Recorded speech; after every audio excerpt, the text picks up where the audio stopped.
Morning student, welcome back to online class RPS Public School. Right now I am going to start chapter number 13 for student of class 8.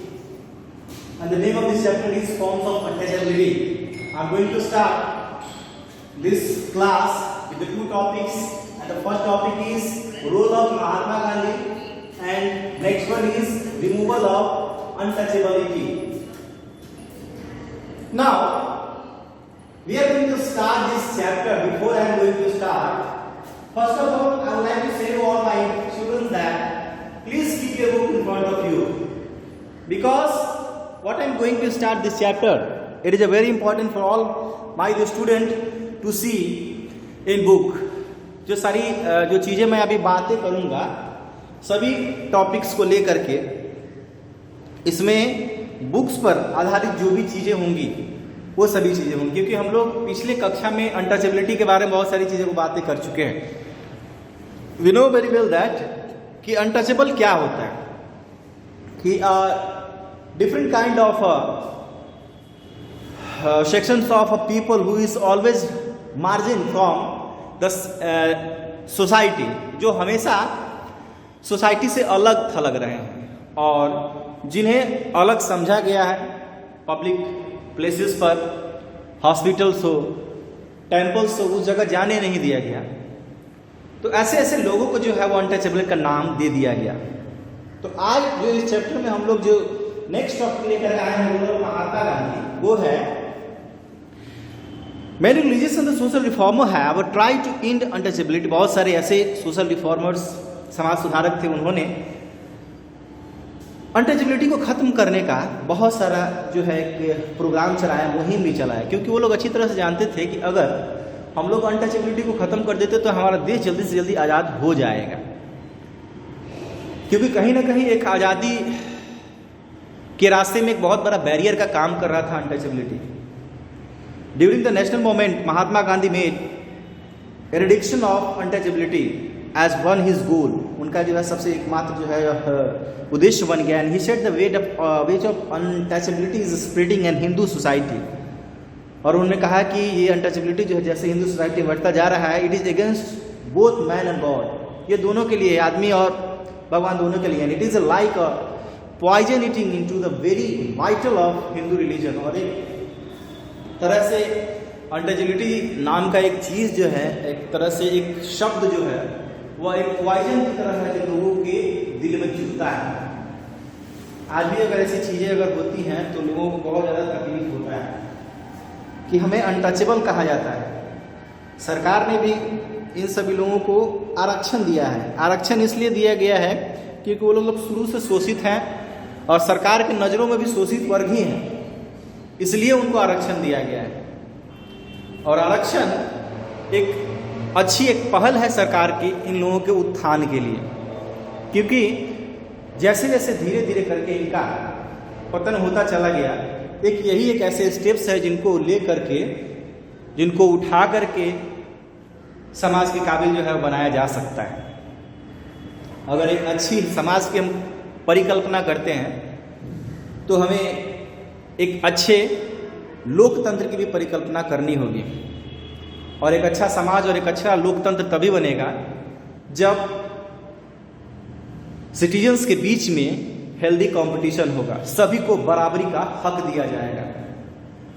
उस दिन यह समाज दोषपूर्ण हो जाएगा जिस दिन आरक्षण हटा दिया जाएगा, क्योंकि आरक्षण ही हमारे आरक्षण सर्वप्रथम जो रखा गया था वह सिर्फ सोसाइटी को देख करके, कास्ट को देख करके रखा गया था. लेकिन अगर हमें लगता है कि अभी अगर आरक्षण दिया जाता तो अभी आरक्षण देना भी चाहिए, तो फिनेंशियल कंडीशन को देखकर. चलिए खैर आगे देखते हैं. Mahatma Gandhi call the untouchable हरिजन. महात्मा गांधी ने उन अनटचेबल को लोग हरिजन का नाम दे दिया गया, जिसे हरिजन, हरिजन का मतलब है चिल्ड्रन ऑफ गॉड, मतलब भगवान का पुत्र या बेटा या सुपुत्र या बच्चे. He tried to integrate them into freedom movement and clean toilets, stay with the Harijans in their colonies and shared meals with them.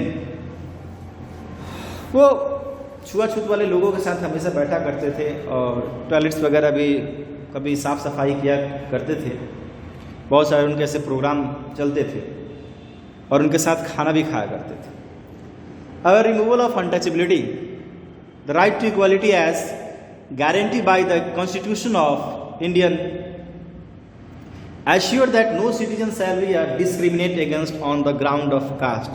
बताया गया कि कोई भी सिटीजन जो है वह कास्ट का जो है वह डिस्क्रिमिनेट ना हो। फिर दूसरा है कि रिजर्वेशन है made for the schedule caste. Schedule caste के लिए जो है वह रिजर्वेशन जो है वह बनाया जाए। रिजर्वेशन ही एक ऐसा जरिया है जिससे उनकी स्थिति में सुधार आ सकता है। दूसरी बात कि ये अनटचेबिलिटी हैज बीन एबॉलिश्ड। वह अनटचेबिलिटी खत्म भी होती है तो तब होती है जब untouchability abolishing and practising any form has been declared a punishable offence under Article 17. Article 17 में यह कहा गया है कि अगर कोई भी छुआछूत या अस्पृश्यता को बढ़ावा देता है तो दंडित किया जाएगा। Next, state that the Hindu religion institution for the public should be open to all. Now, some of the punishable offence recognized under the scheduled caste. कुछ ऐसे जो वर्क है कि अगर ऐसा किया जाए या उनके साथ अगर शेड्यूल कास्ट के साथ ऐसे प्रॉब्लम्स होती है तो एक्ट 1989 क्या कहता है? फोर्सिंग शेड्यूल कास्ट और schedule tribe member to eat और ड्रिंक इंडेबल सब्सटेंसेस। आप किसी चीज को फोर्सली उनको नहीं कर सकते कि हाँ आप ये खाइए ये नहीं खाइए, ये उनकी मर्जी के ऊपर। डंपिंग वेसेस और any other obnoxious matter in premises of neighborhood और शेड्यूल कास्ट और शेड्यूल ट्राइब। ये ऐसा नहीं है कि हाँ जहाँ छोटे कास्ट के लोगों की बस्ती है आप अपने वेस्ट को जाकर के वहीं पर फेंकें। अगर आप ऐसा अगर करते हैं तो आप पे कार्रवाई होगी, है ना। wrongful occupation and the cultivation of land owned by scheduled castes और scheduled tribes, किसी भी तरीके का जो कोई गलत काम गलत धंधे जो लैंड के अधिकारी है वो नहीं करा सकते। Interfering in the enjoyment of right over land permission और वाटर।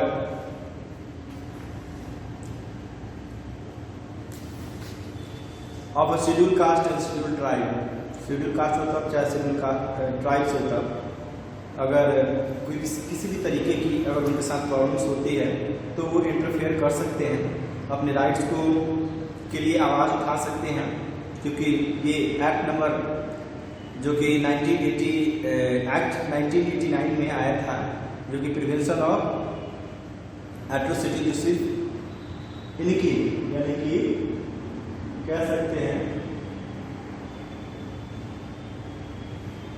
शेड्यूल कास्ट और शेड्यूल ट्राइब्स के लिए आया था। तो आज का क्लास बस इतना ही और क्लास समाप्त हुआ चैप्टर के साथ। आप लोग इस सभी का क्वेश्चन आंसर कर लेंगे, फिर मिलेंगे हम लोग नेक्स्ट चैप्टर में। तब तक के लिए धन्यवाद। खुद सेफ रहें और दूसरों को भी सेफ रखने की जो हेल्प है और एडवाइस है वो भी देते रहें और अपने आप को सेफ रहें और सुरक्षित रखें। धन्यवाद।